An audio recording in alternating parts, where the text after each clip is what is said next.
As a non-executive director of sugar firm Tate and Lyle, John Tate had the time and money to indulge in his favourite passions, motor racing and aircraft. He was able to travel the world with his 16mm camera and leave behind a cinematic diary. His words are read by his son, Christopher. So it was time to say farewell to Celia and point the Aston in the direction of the Channel and Le Mans. The maps were new, but this wasn't the first time we'd been to the south. That first visit was 2 years ago in 1951, for what was in fact only the third post-war race, which had seen the debut of the C-Type Jaguar. And whilst not belittling the pre-war efforts of the famous Bentley boys, the C-Type represented Britain's first serious professional challenge. In 1951, Stirling Moss had led for Jaguar before dropping out with failing oil pressure, and the same fate later befell the Leslie Johnson C-Type. Nevertheless, the two Peters, Messrs Whitehead and Walker, had survived the onslaught of the Ferraris, the Cunninghams and the Talbots to give Jaguar a famous victory. In 1953, we were staying at Mamers, 40 kilometers north of Le Mans, checking into the Hotel d'Espagne, and driving to Le Mans itself for coffee the next morning.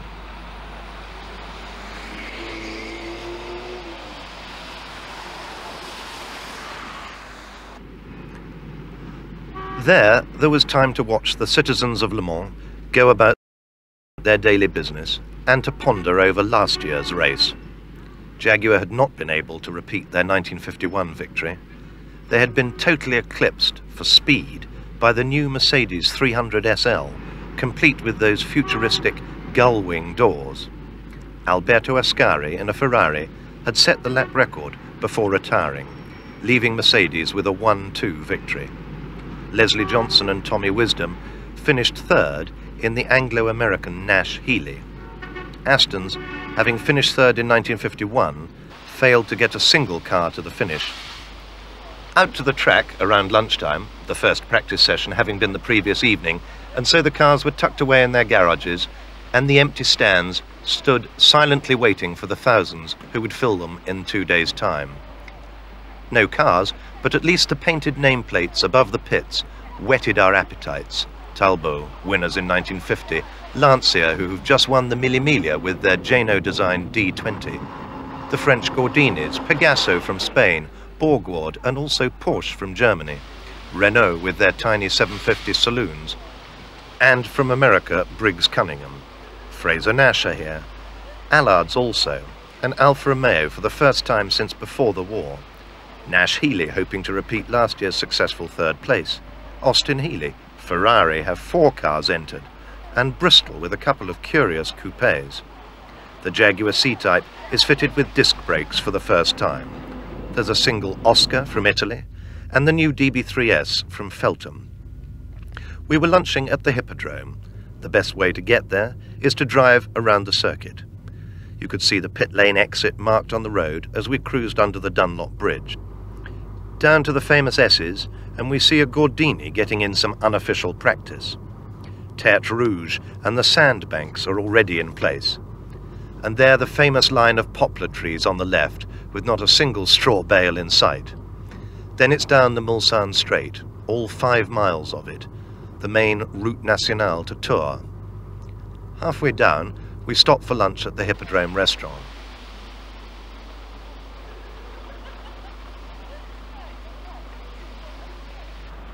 But lunch itself had to wait, as we weighed up the latest from the Fraser Nash factory.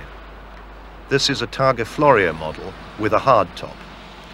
Production versions of this experimental car will be called Le Mans Coupés.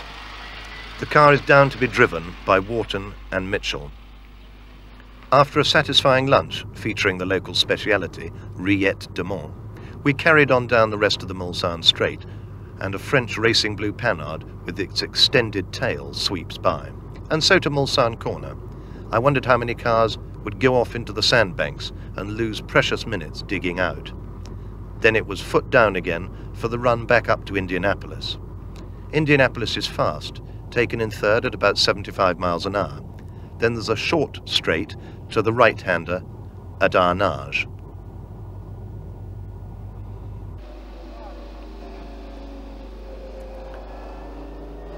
We stopped to watch for a while and rewarded with the sight of a little Gordini going through its paces.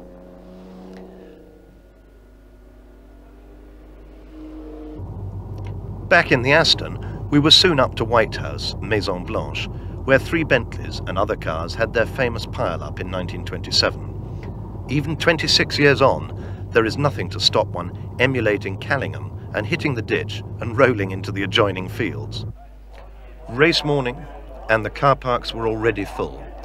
We'd had 2 peaceful days away down on the Loire, marvelling at the chateaux of Chenonceau and Amboise, high on the cliff above the river. After dinner on the Friday night, we'd watched final practice, and unfortunately the Spanish Pegaso had crashed and was too badly damaged to race. The starting order in the race is governed by engine capacity, and we found it nearly a quarter of a mile walk from the 750 Renaults up to the 5.5-litre Cunninghams at the head of the field. Ranked 4 and 5 came the Allard J2Rs. The Disco Volante, or Flying Saucer, is the new model from Alfa Romeo, with a lot expected of it. Mike Hawthorne was amongst the 8 Ferrari drivers, a list that included Alberto Ascari and Luigi Villoresi. We saw Jaguar's founder, William Lyons, on the pit counter, eager to see his C-Types win again, and with no entry from Mercedes this year, it had to be on the cards. No doubt the product of wind tunnel testing at their Filton aeroplane base, the Bristol coupes looked very odd, with all the drivers togged up and ready to go. As the clock approaches the magic hour, a silence descends on Le Mans, only to be broken by 60 high-compression engines bursting into life and filling the place with a cacophony which will continue unbroken for 24 long hours. The Walters Fitch Cunningham got away first, leaving poor Briggs, who had so kindly come to my rescue and lent me some film of the early stages of the race, stranded. At the end of the first lap, Sidney Allard led, but not for long. He was soon overpowered by the Jaguars and Ferraris, and in fact retired on the 3rd lap with no oil pressure. With the race well underway, it was time to stock up on the Friteries and the bar, which was not to be ignored. After 3 hours, Tony Rolt led in the number 18 Jaguar. Moss had pitted with fuel feed problems, and Hawthorne's Ferrari was disqualified for topping up with brake fluid too early on.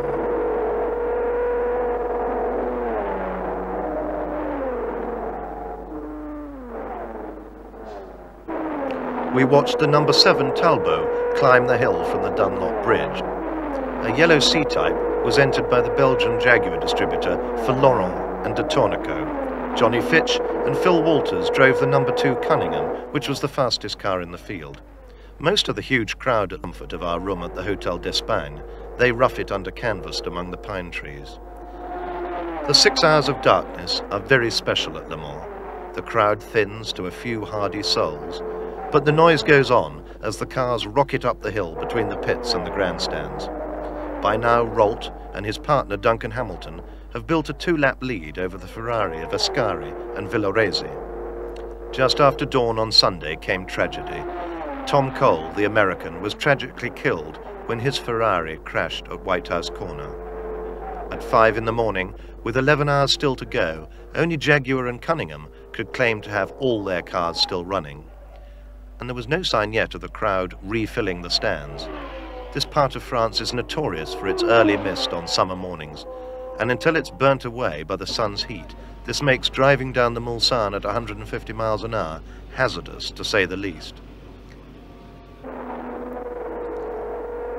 Briggs Cunningham was still running strongly in the car he was sharing with the bespectacled Bill Spear.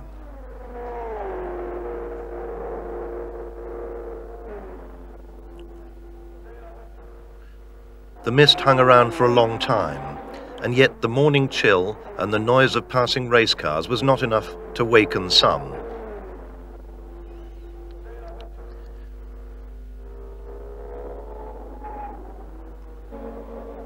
We watched the leading C-Type make an early morning pit stop. The car was running faultlessly, and the burly Hamilton took over from Tony Rolt for the next spell.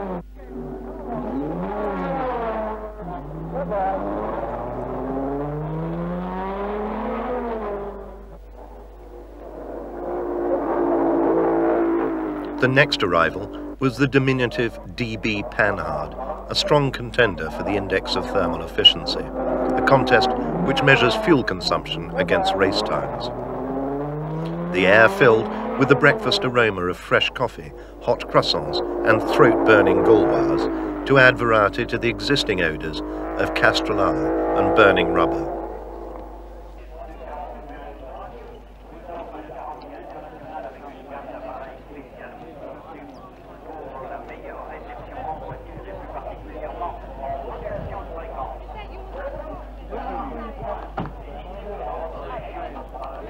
Breakfast over, we returned to the Cunningham pit in time to see the coupe version in for a tyre change with its cut-off tail devised by the aerodynamicist Dr. Kamm. This car was driven by Charles Moran and John Bennett and was destined to finish 10th. Briggs is a multi-millionaire who just loves European-style racing. He first appeared here in 1950 with a pair of Cadillac-powered cars.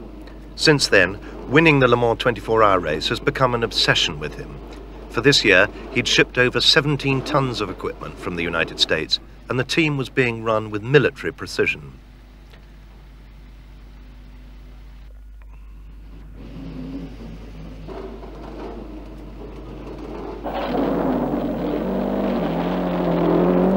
And when he wasn't driving the car, Briggs was in the pit, keeping an eye on the lap times. Last year, Briggs had driven for 20 of the 24 hours. Pierre Levesque had attempted to drive the entire 1952 race by himself, but was so exhausted after 22.5 hours he had to retire as a danger to others as well as to himself. Now there's a rule that says drivers must not do more than 80 consecutive laps, or 18 hours in total. The number 2 car came in for some bodywork attention after Pitch had an altercation with the scenery. They'd been chasing the third-place Jaguar of Moss and Walker. They, in turn, lay behind the Villoresi Ascari Ferrari, and Hamilton, Rolt, still leading for Jaguar. Before any car can go back into the race, the plombeur has to come along and seal the fuel filler cap with a length of tape and a lead seal. There is always a risk of disqualification if the seal is broken before a certain number of laps are completed. By lunchtime, the paddock behind the pits was starting to resemble an Italian dead car park, with red cars everywhere, Ferraris, Alfas and Lancias, with the Villoresi Ascari car now out with clutch failure. Ferrari had just one car left, that of Marzotto. Jaguars were now first and second, Cunningham third, and another Jaguar fourth. Aston's too had lost all their team, which as an Aston owner and supporter was bad news to me, coming after a similar failure in 1952. As Duncan Hamilton sped on to victory, Jaguar began to realise it could be their race. The delayed Moss car in second was backing up. By this time, just 26 of the original 60 starters remained, and Cunningham still had a full house. The only other team with all their cars running was Jaguar. The new disc brakes on the C-types had certainly paved the way for a famous victory, just reward after their disappointment last year, when the new long-tail bodywork had caused overheating, allowing Mercedes to storm to victory. As 4 o'clock approaches, the crowd started to drift away from the sideshows to congregate in the tribune area for the finish.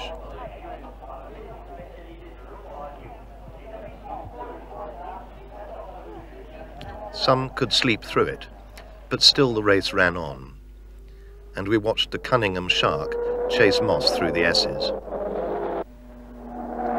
They even hold church services at Le Mans on the Sunday morning. Is the French passion for religion or motor racing, I wonder? Back in the Cunningham pit, we waited for the number 1 car. Briggs and co-driver Spear were due in for their last stop, watched over by their team.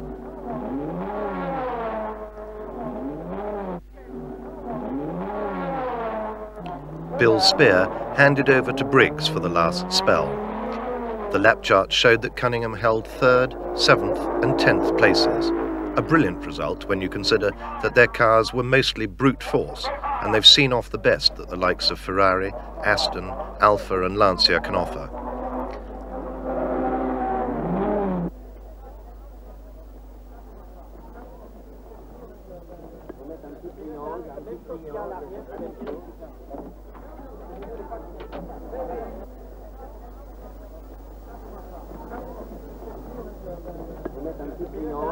I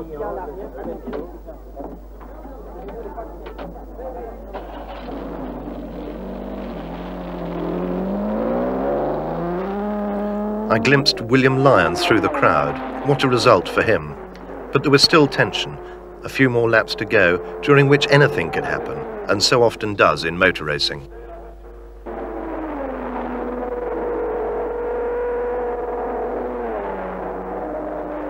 Just 1 hour to go, and the atmosphere at the South changes. The cars keep circulating. But out come the gendarmes to line the pit lane, always a sure sign that the finish is not far away.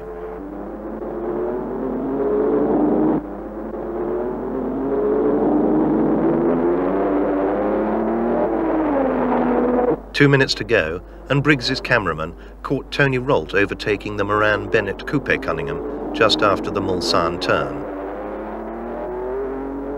And then it was all over. Tony Rolt brought the winning C-Type over the line, the first car to win Le Mans at an average of over 100 miles an hour for the whole 24 hours. Behind him, the Shark came into third place, and Peter Walker in the second place C-Type. The tired and overworked Jaguar mechanics sat on the winning car for the victory parade to end a wonderful day for Jaguar. Phil Walters was in the highest place Cunningham and shook hands with everyone. The new Austin Healey 104s finished in line astern. This new model looked good to me. Then Briggs arrived with the 7th place #1 car, and the team fell upon him as one. And there was room for more on the coupe, which was followed by the 2nd place Jaguar, Peter Walker now riding shotgun. And then the winners, with Duncan Hamilton now at the wheel. And so, after my third Le Mans 24-hour race, to bed.